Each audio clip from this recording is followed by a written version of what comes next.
I'm going to quickly start with some definitions and things like that when we get into this, but the idea I really wanted to speak about today was scanning heifers, and I think that whether you're a commercial or purebred producer, I think you should strongly consider it. If you're not doing it right now, I think you should give it a lot of thought. So ultrasound and carcass terms, I just want to make sure we're all on the same page on some of this stuff. Talk about ribeye area, that's the area of the ribeye muscle, the longissimus dorsi muscle between rib 12 and 13. Now when we scan cattle, we're going to scan them in the exact same location as those cattle are going to get ribbed in the carcass.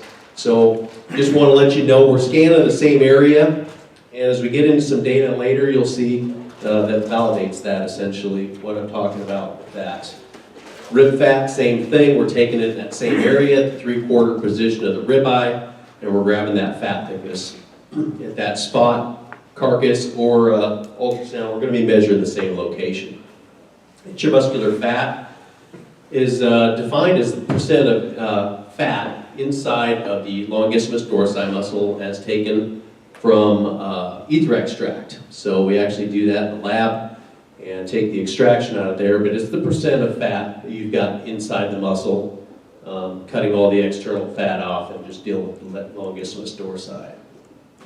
And marbling score would be what we all know as, when those cattle are graded. So the marbling score is going to dictate whether those cattle grade select, whether they grade choice, or whether they grade prime. It's highly correlated. It's a visual assessment that's done with a camera or a USDA grader. Excuse me. And they do that in the carcass. So the hanging carcass is what we care about there.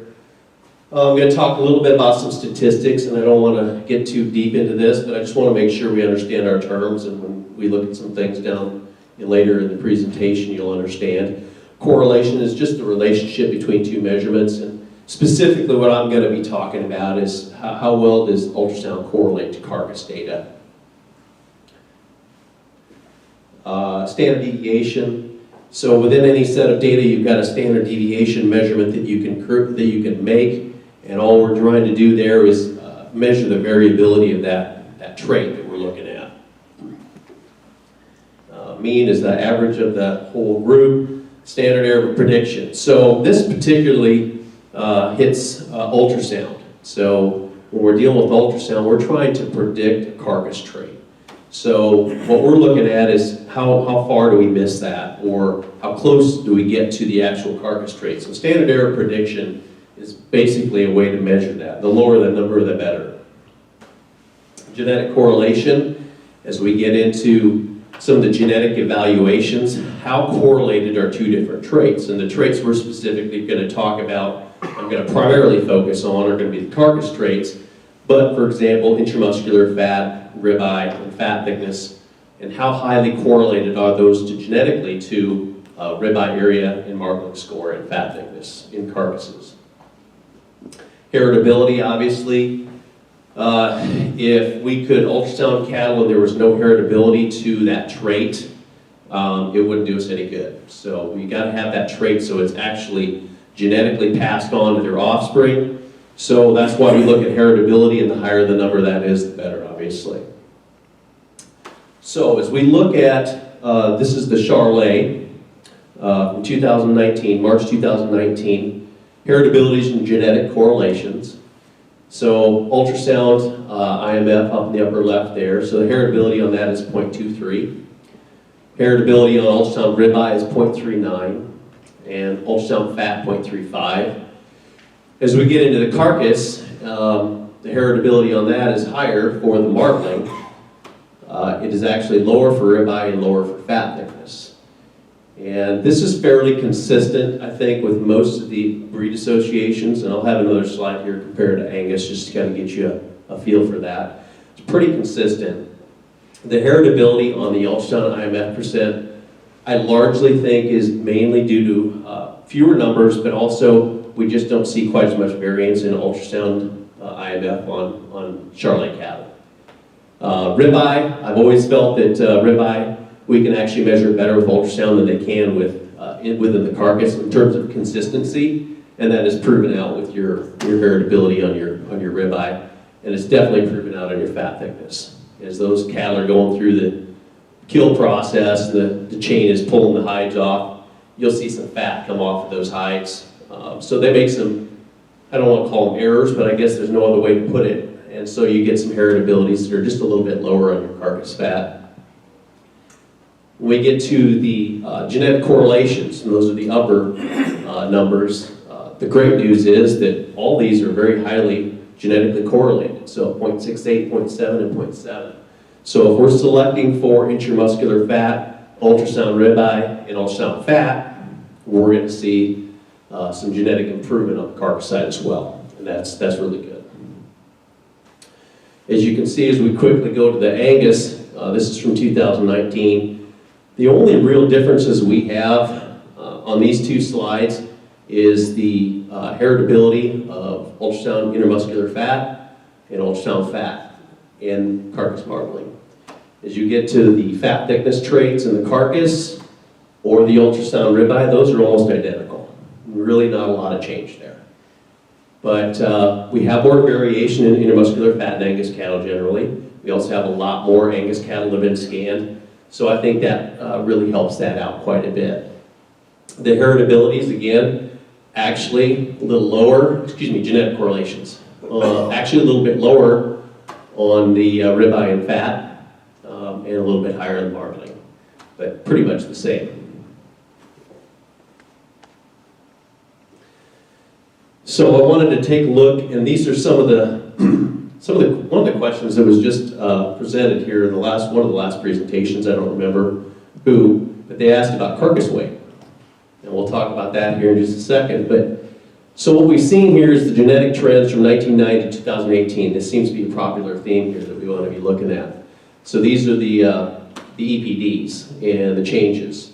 So from 1990 to 2018, we've seen really good change in Charolais weaning weight, yearling weight, scrotal circumference, calving ease is tremendously better. Carcass weight has increased 16 pounds roughly. Ribeye area has gone up as well, which I would expect that to go up, but not, obviously we understand the Charolais cattle are good for ribeye.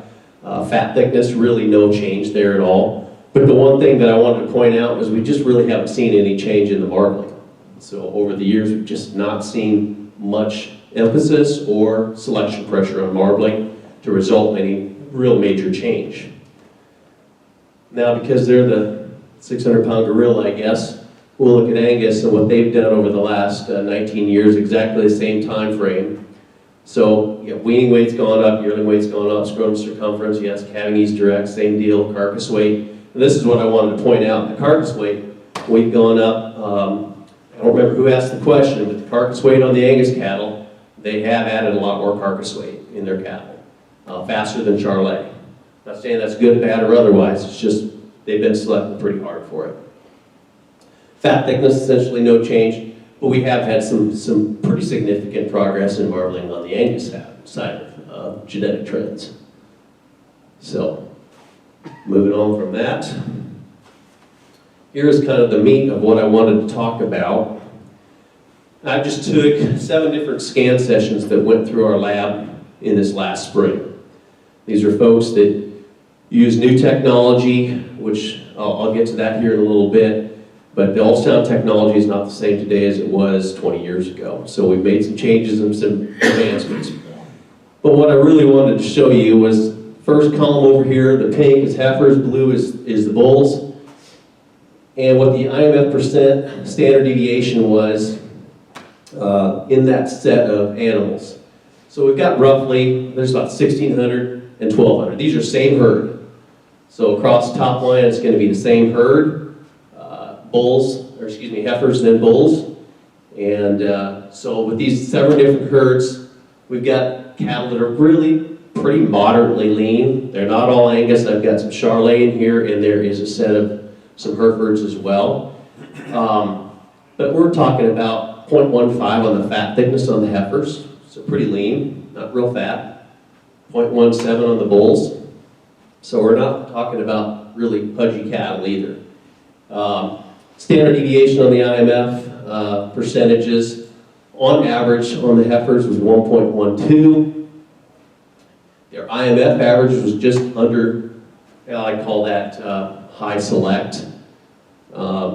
We get to the bulls, 1,200 bulls. Standard deviation in those data sets was 0.68.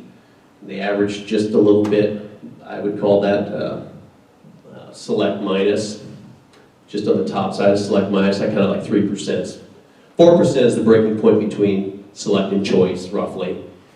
And about 2% to 3% is the low select. So anyway, bulls were just a little bit less on the marbling, which I'd expect, or IMF, which I'd expect.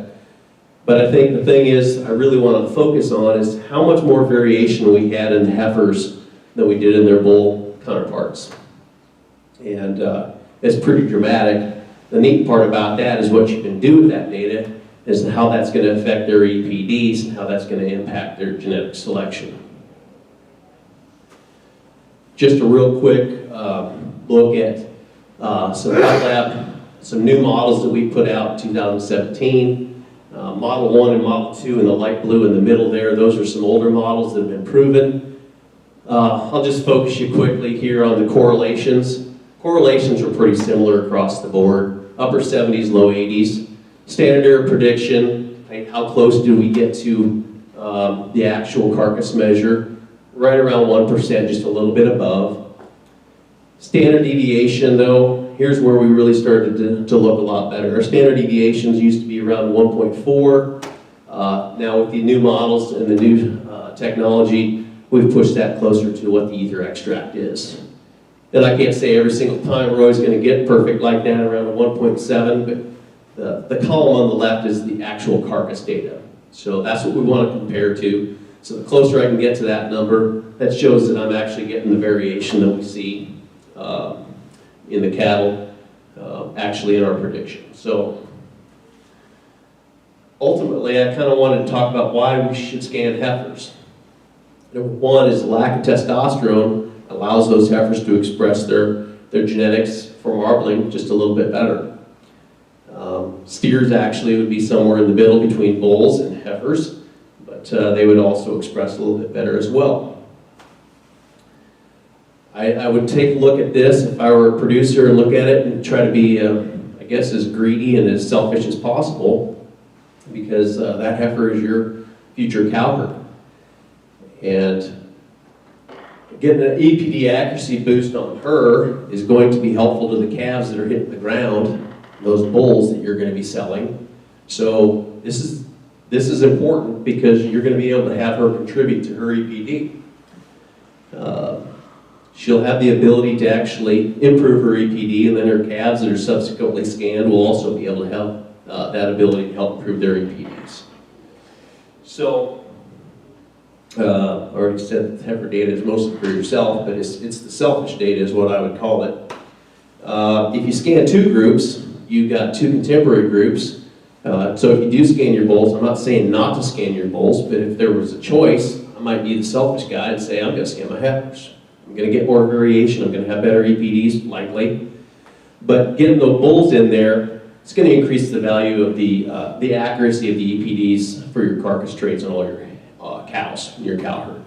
So I think there's value in that as well, but more phenotypes also are going to help us with the genetic discovery. So we're going to find some of those cattle that are the outliers, the ones that genomics will not discover an outlier, so you're going to have to scan them, or you're going to have some carcass data, but you're not going to kill your heifers or your bulls, so this is the only opportunity you really have to identify those outliers.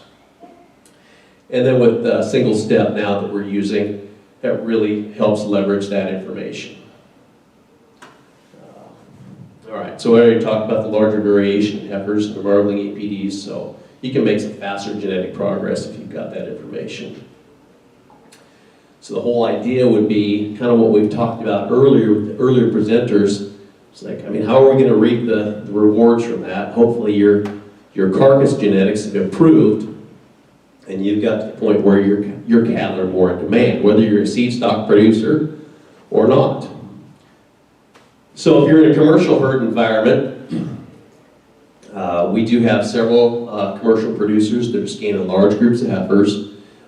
If they've got birth dates, that's great. Sometimes we're not exact on the birth dates, but we're doing some adjustments to a certain age endpoint, kind of averaging them out and get somewhat of a ratio on those cattle, which will help them actually identify who's the superior animals in their group. We do that for all the carcass traits, not just marbling. But obviously, what you heard this morning, Charolais cattle don't have to worry about ribeye. They really don't have to worry a lot about fat, but I think marbling is what's pulling them back just a little bit, so I think there's a lot of tremendous potential for improvement. And what I tell people is, like, if you're going to use the scan data, it's like, that's not the only trait you're selecting for, obviously. Whether you're a commercial or a seed stock producer, you've got to look for, well, is she going to give me a calf? Has she got a good udder structure? Is she going to wean a heavy calf?